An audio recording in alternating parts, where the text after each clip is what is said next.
పెళ్ళైనా పండగైనా వేడుక ఏదైనా పట్టుచీరల ప్రత్యేక వేదిక వారాహి సిల్క్స్. మెడికల్ కాలేజ్ని ఢీకొట్టింది. ఈ సమయంలో విమాన స్పీడ్ దాదాపు 245 km/h ఉన్నట్టుగా తెలుస్తోంది. 245 km/h 25 సెకండ్లలో 240 మంది ఆల్మోస్ట్ వాళ్ళందరూ చనిపోయారు. ఒక్కడు బతికారు. ఆ ఒక్కడి వీడియో మీరు చూశారు. 25 సెకండ్లలో ఈ దేశం మర్చిపోలేని బాధను మిగిల్చింది. 25 సెకండ్లలో మృత్యువు విలయ తాండవం చేసింది. 25 సెకండ్లలో 240, ఇప్పటికున్న అధికారిక కౌంట్ అయితే 204 మంది బూడిదైపోయారు కాలి. ఇందులో విజయ్ రూపానీ, గుజరాత్ మాజీ ముఖ్యమంత్రి విజయ్ రూపానీ కూడా ఉన్నారు కాలిపోయిన వాళ్ళలో. అలాగే 22 మంది మెడికో స్టూడెంట్స్ ఉన్నారు. ఈ 22 మంది బీజే మెడికల్ కాలేజీలో డాక్టర్ చదువుతున్నారు. హాస్టల్లో మధ్యాహ్నం 1 గంట కదా, హాస్టల్లో భోజనం కోసం వచ్చారు. ప్లేట్లలో అన్నం అలా ఉండగానే విమానం రూపంలో మృత్యువు దూసుకొచ్చింది. వాళ్ళ ప్రాణాలు బలి తీసుకుంది. ఈ వీడియో చూస్తుంటే ఎవరికైనా గుండె రగిలిపోతుంది. నిజంగా విమాన ప్రయాణం ఇంత ప్రమాదకరంగా ఉంటుందా? విమాన ప్రయాణం మనల్ని ఇంత అంటే ప్రమాదకర పరిస్థితుల్లో మనం ప్రయాణిస్తున్నామా? నిజానికి ఇటువంటిది ఉండదు. నిజానికి ఇటువంటి ప్రమాదాలు చాలా తక్కువ. ఇక్కడ మృత్యువును చూసిన తర్వాత ఒక బాధ కలుగుతోంది. అయ్యో, ఎంత అన్యాయంగా చనిపోయారే అని. ఒక్కసారి ఆ వీడియో చూస్తూ ఉండండి.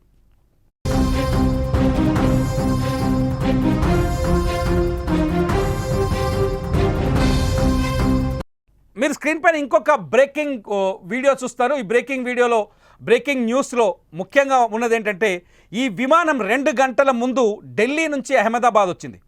ప్రమాదానికి సరిగ్గా 2 గంటల ముందు ఢిల్లీ నుంచి అహ్మదాబాద్ వచ్చింది. ఆ విమానంలో ఆకాష్ వత్స అనే ఒక వ్యక్తి ప్రయాణించాడు. ఈ ఆకాష్ వత్స కొంచెం కోపం ఎక్కువ ఈయనకి. విమానంలో సౌకర్యాలు సరిగ్గా లేవని చెప్పేసి అందులో ఉన్న సౌకర్యాల లేమిపైన ఒక వీడియో రికార్డ్ చేశాడు. ఒకటి కాదు, దాదాపు 2-3 వీడియోలు రికార్డ్ చేశాడు.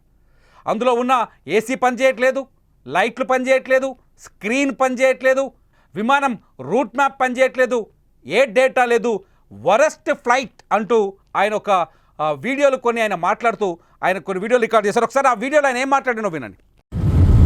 And as usual, the map, the in-flight entertainment is not working.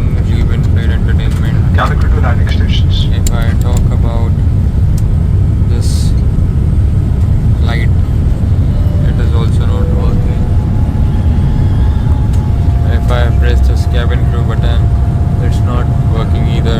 Nothing is working, nothing at all. And as usual, the map, the in-flight entertainment is not working. Leave in-flight entertainment. Calicut to landing stations. If I talk about ఇదే విమానం ఇప్పుడు ఏదైతే Ahmedabad airport బయట కుప్ప కూలిపోయిందో, ఇదే విమానంలో 2 గంటల ముందు ఢిల్లీ నుంచి అహ్మదాబాద్కు ప్రయాణించాడు ఈయన ఆకాష్ వత్స. అందులో సౌకర్యాల లేమి, విమానంలో ఎవరు పట్టించుకోని విధానం, విమానాన్ని నిర్లక్ష్యంగా వదిలేయటం, ఇటువంటి అంశాలన్నీ ప్రస్తావిస్తూ కొన్ని వీడియోలు రికార్డ్ చేశాడు. దీన్ని సోషల్ మీడియాలో పోస్ట్ చేయడానికి రికార్డ్ చేశాడు. ఎప్పుడైతే అహ్మదాబాద్లో ఈ విమానం కుప్ప కూలిపోయిందో అప్పుడు చాలా బాధతో తన ట్విట్టర్ అకౌంట్లో ఈ వీడియోను పోస్ట్ చేస్తూ, డామిట్, ఈ ఫ్లైట్లో 2 గంటల ముందు నేను వచ్చాను అహ్మదాబాద్లో. నిజంగా అదృష్టవంతుడు. 2 గంటల ముందు వచ్చాను నేను అహ్మదాబాద్కి ఢిల్లీ నుంచి.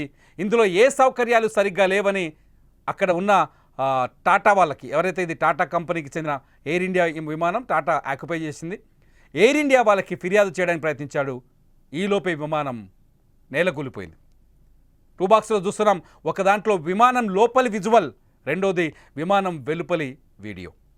విమానం లోపలి వీడియో ఒకవైపు చూస్తున్నాం, విమానం వెలుపలి వీడియో ఒకవైపు చూస్తున్నాం. విమానం లోపలి వీడియో 2 గంటల ముందు ఈ బోయింగ్ విమానంలోనే రికార్డ్ చేయబడిన వీడియో. రెండోది లండన్ బయలుదేరే ముందు కుప్ప కూలిపోయిన ఇదే బోయింగ్ విమానం. ఈ విమానం నిజంగానే ఇతను భావించలేదేమో, ఇతను అనుకోలేదు ఇలాంటి ప్రయాణం తాను చేయాల్సి వస్తుందని.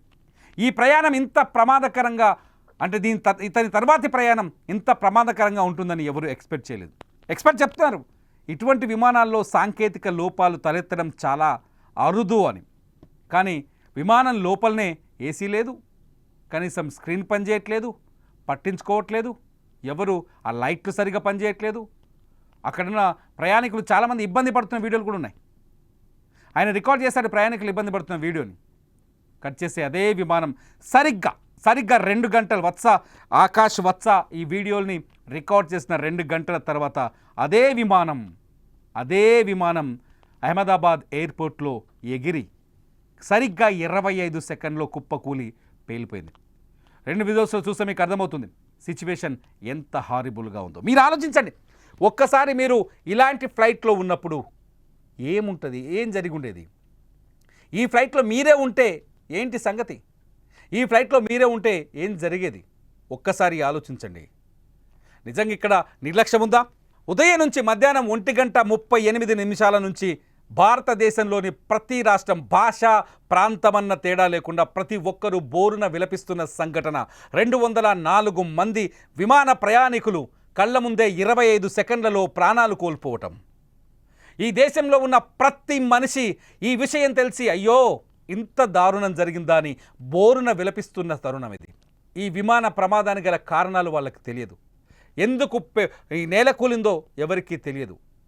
బ్లాక్ బాక్స్ వచ్చే వరకు, కాక్పిట్ వాయిస్ వినే వరకు ఈ విమాన ప్రమాదానికి గల కారణాలు బయటకు వచ్చే అవకాశం లేదు. కానీ విమానానికి ప్రారంభానికి ముందు ఇది ఢిల్లీ నుంచి అహ్మదాబాద్ వచ్చేటప్పుడు ఇందులో కొన్ని ఇంటర్నల్గా ఇది క్యాబిన్ లోపల సమస్యలు, క్యాబిన్ లోపల ఇటువంటి సమస్యలు ఉన్నట్టుగా ఆ వ్యక్తి ఆకాష్ వత్స చేసిన వీడియో ద్వారా మనకు అర్థమవుతుంది.